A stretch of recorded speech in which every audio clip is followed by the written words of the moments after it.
hillbilly. Thank you guys. They're going to come and play one song before we leave. So thank you guys for being here today. Such a treat to hear a little bluegrass on a Monday morning in Phoenix, Arizona. Yeah, absolutely. Some of you don't know what bluegrass is. Well, you just heard it, right? That's bluegrass, right? Thank you, sir. Well, if you were here Saturday night for the men's basketball game, we had a real challenge against New Mexico State. And it started from the very beginning because they brought a whole bunch of fans that sat in that section over there. And they were loud. Now, they've got a long tradition of loyal fan support. And so they brought their voices, they brought their rowdiness, and their support for their team. And so it kind of raised the bar on the GCU fan base. That's right. So some of you were here, and some of you are too spiritual to go to a basketball game, I know. But for those of you that were here, it was fun to watch because once they got carried away, I think our fans said, oh, no, this is our house.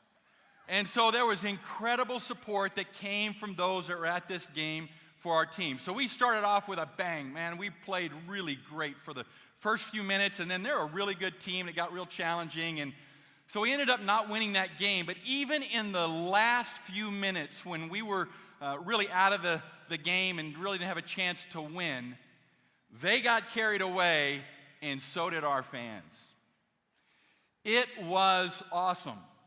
And so for those of you that were here, I think that there was something that we can learn from what happens when people come together to support one another when times are tough or when times are good. And when we are a community, we will find ourselves in both sets of circumstances. When it's easy to celebrate, when we're on top. But it's another thing when it's challenging and difficult, when we feel brokenness and despair to come and rally around each other. I want to talk to you a little bit today about being a community and what it's like to be a community of God's people in a place like GCU. I'm going to show you a video here in just a moment, but I want to set it up first. We have a whole process here at GCU that's called Title IX. And Title IX, in part, deals with sexual misconduct issues when students experience that on a college campus. Universities across the nation have to deal with this, and GCU is no different. It's our responsibility to be sure that we take care of students when they find themselves in one of these difficult situations. A student came to me and wanted to start an initiative that was prompted by the White House. And the White House put this out to the university world, the landscape of higher education, and challenged colleges across the country to embrace the It's On Us campaign. Meaning that it is, absolutely, that it's our responsibility to not just be a bystander, but to take action when something happens. So I want you to see a video here that was put together by the students that will tell you a little bit about what Title IX and what this It's On Us campaign is all about. At GCU, we're a community that cares for one another. That loves and respects one another. Sexual assault will affect as many as 1 in 5 women in her college years. 1 in 5. And it's on us to prevent this from happening. Sexual assault is not just a woman's issue. It's not just a women's issue. It's not just a women's issue. It's on us to create relationships in the community we want here at GCU. Sexual assault happens more often than you think. It's on us. It's on us. To stop someone from doing something we know is wrong. To stop sexual assault in any way we can. To not look the other way. It's on us to hold our friends accountable. To not give our friends a pass. Call non-consensual sex what it is, rape. Sexual assault is not a joke. It's on us to take our responsibility for our actions and our inaction. To create an environment where women feel and are safe.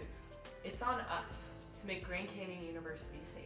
It's on us. It's on us to keep an eye on someone in a vulnerable situation. Consent should never be assumed.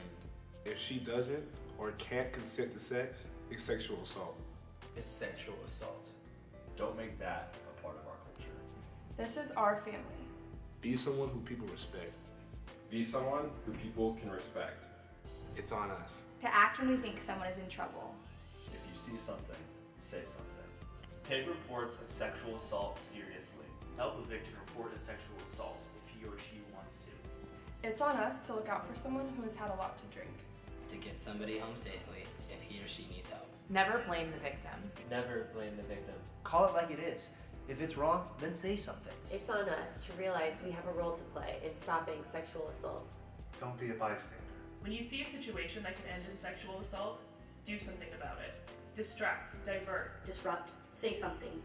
Do something. Do anything to change the situation. It's on us. It's on us. It's on us. It's on us. All of us. All of us. All of us. It's on us. All of us. Pledge to be part of the solution, not the problem.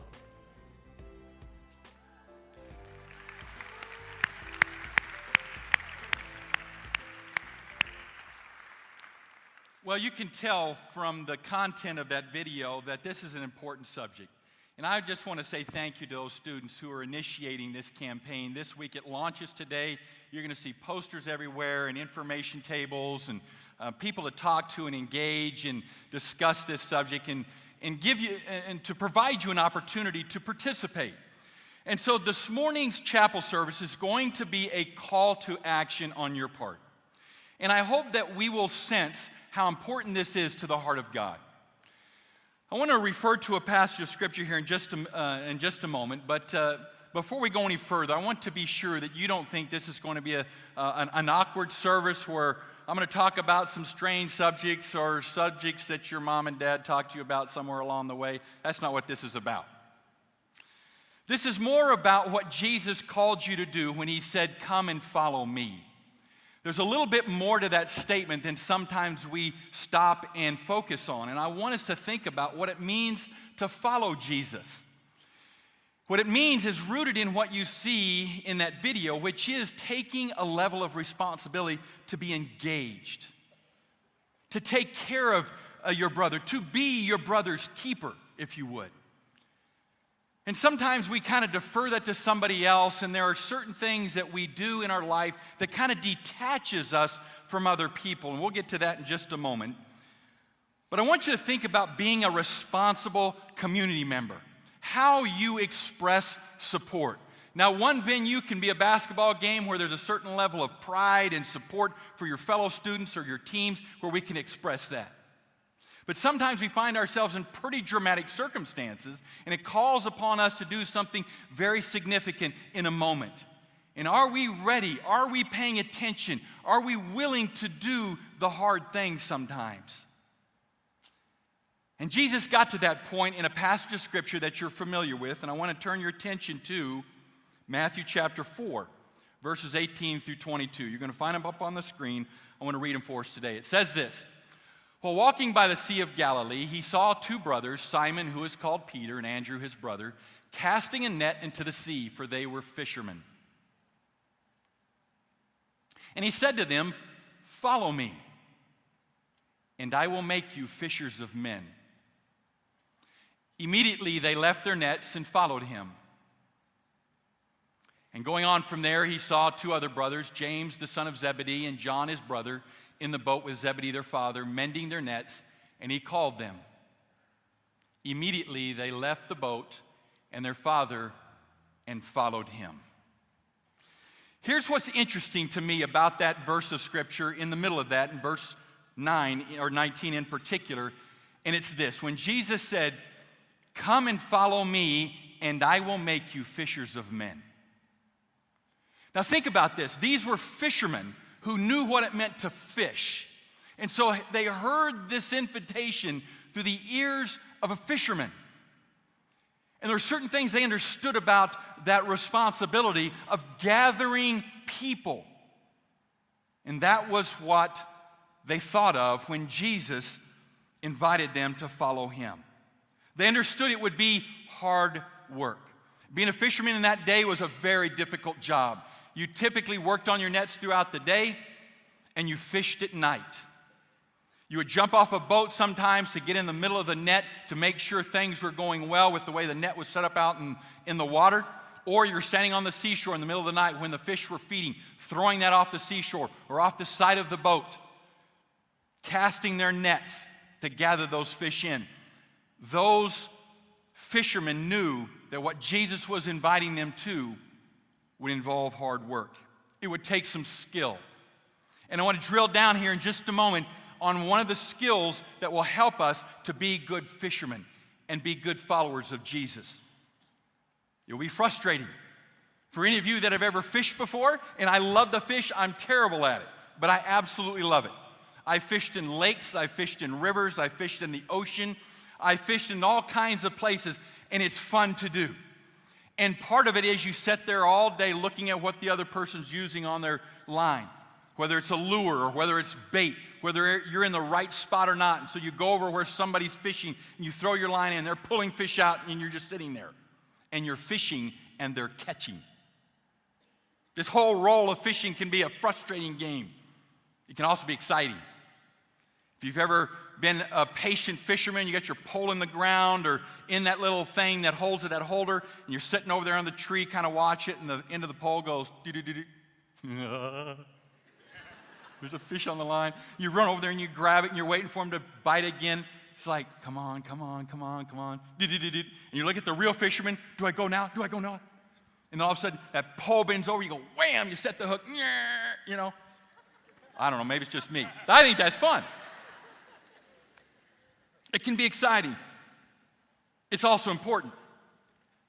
Peter and James understood that their role as a fisherman took care of them, took care of their family, took care of their village, took care of the whole industry. This part of Galilee was a place that lived and survived on fishing. The whole community depended upon how fishing went around that part of Galilee. So when Peter and James heard this, it said to them, this is important. They would learn more about who Jesus was and what he was all about as they began to follow him, but there was something about that invitation that caused them to say, we're going. Dad, we're leaving. We're leaving today. We're going to follow Jesus. We believe he's the Messiah, the one sent from God. And they took out on their track. And here's the funny thing. You know, in American Christianity, we've kind of set it up where it's all controlled. We set up Christianity and worship in God's presence is almost like an event. Starts at 11 o'clock at, Christian Standard Time on Sunday morning, and welcome to church today and all that stuff, and we contrive all of this stuff. But think about it. These were fishermen and Jesus, and they just started walking. They didn't get in a chariot. They didn't get on horseback. They started walking from village to village. And it wasn't like Jesus said, all right, now this is what we're going to do. I'm going to do this whole feed the hungry thing in the next village. So you guys need to go ahead and get 5,000 hungry people together. It didn't happen like that. He just stumbled onto these opportunities and responded to them. It's very much like you and I when we're walking around a college campus. There will be things that will happen today that will be your opportunity to connect with somebody, to express God's love and truth to them today. And you won't plan for it, it'll just happen. It's an important job, and for them, it would be their job. They would see it as the most important thing that they would do. They have left their old life behind, and now they have a new life of being a fisherman of people, drawing people closer to Jesus, loving their neighbors. And that's what Jesus encouraged all of us to do, is to love our neighbor, to care for others, to be engaged in community. And there's an operative word right there. And here's where I want to set up this next video, and we're going to close with this, and then the band's going to come back and sing one last song for us. But here's one of the greatest hurdles that all of us have to deal with. And I'm probably the worst at this of anybody here in this room, and that is social media and the distraction that it is. Now, here's the deal. I remember life before cell phones, before Facebook, before MySpace. Back in those days, I remember when the attorney at the organization I was working for says, we're getting Ethernet installed in our office. I said, what is Ethernet? He says, well, you can sit at your office and send a message to the office next to you, and they'll get your message. And I said, well, why don't I just get up and walk down the hall and talk to him? He said, no, this is a cool thing. It's called Ethernet. I'm like, whatever. So then, and now you've been sending text messages to your person sitting right next to you, and I know what some of you have said. When is this thing going to be over, dude? Just a few minutes. So social media and all this technology can be a huge asset. We know people all over the world, don't we? You can text them right now. You can Facebook them. You can Instagram them. You can Twitter them. Tweet them. What do you do? You can tweet them on Twitter. Whatever. But here's the other side of it. It can also get in the way. So I knew what I was going to speak about this morning. I knew I was going to show you this video. And I'm walking in front of the College of Nursing, going to the back part of Prescott Hall. And there I am walking with my phone, with my head down. And the security guys in their golf cart roll up and said, man, we're going to have to talk to you just like we do the rest of the students to look up. So this is a little confession for you. So when you see this video, and 49 million people have watched this video, it's a great encouragement to us to overcome something that has created a wedge between us and our connection to each other. And as much as a gift and a wonderful tool it can also get in the way of our connection to be community and to be able to care for each other and to be engaged in each other's lives.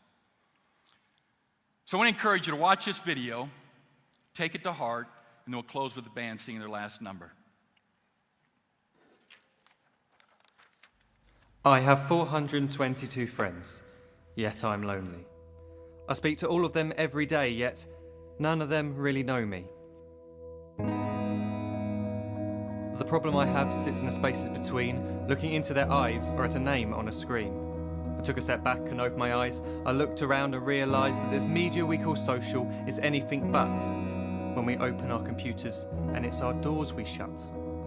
All this technology we have, it's just an illusion. Community, companionship, a sense of inclusion. Yet when you step away from this device of delusion, you awaken to see a world of confusion. A world where we're slaves to the technology we mastered, where information gets sold by some rich, greedy bastard. A world of self-interest, self-image, self-promotion, where we all share our best bits but leave out the emotion. We're at our most happy with an experience we share, but is it the same if no one is there? Be there for your friends and they'll be there too, but no one will be if a group message will do.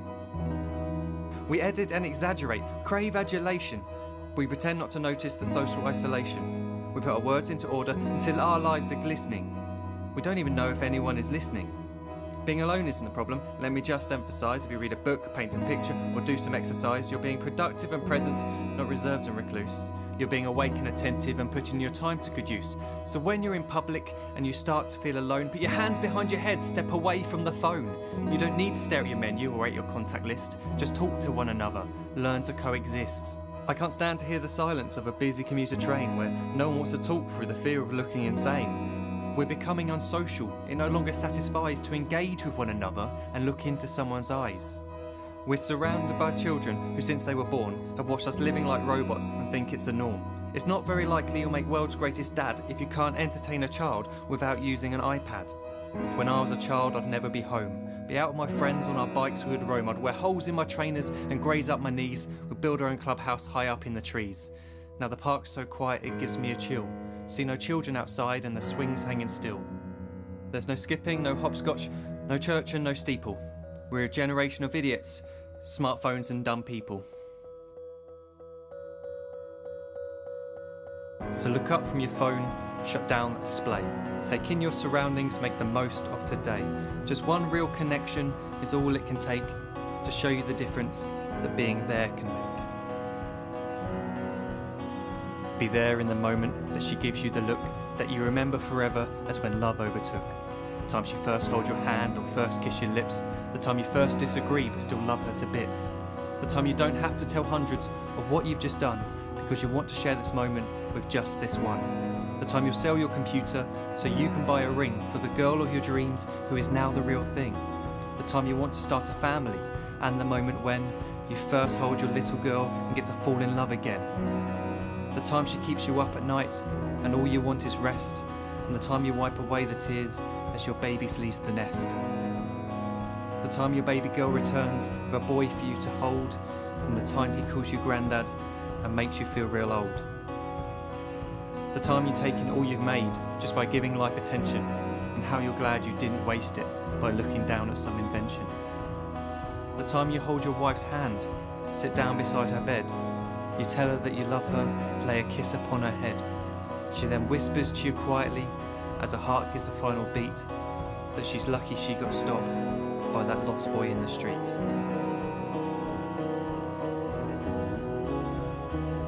But none of these times ever happened. You never had any of this. When you're too busy looking down, you don't see the chances you miss.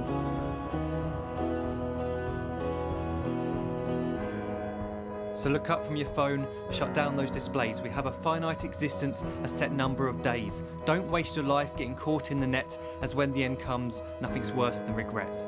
I am guilty too of being part of this machine, this digital world we are heard but not seen, where we type as we talk and we read as we chat, where we spend hours together without making eye contact. So don't give in to a life where you follow the hype. Give people your love, don't give them your like. Disconnect from the need to be heard and defined. Go out into the world, leave distractions behind. Look up from your phone, shut down that display. Stop watching this video, live life the real way.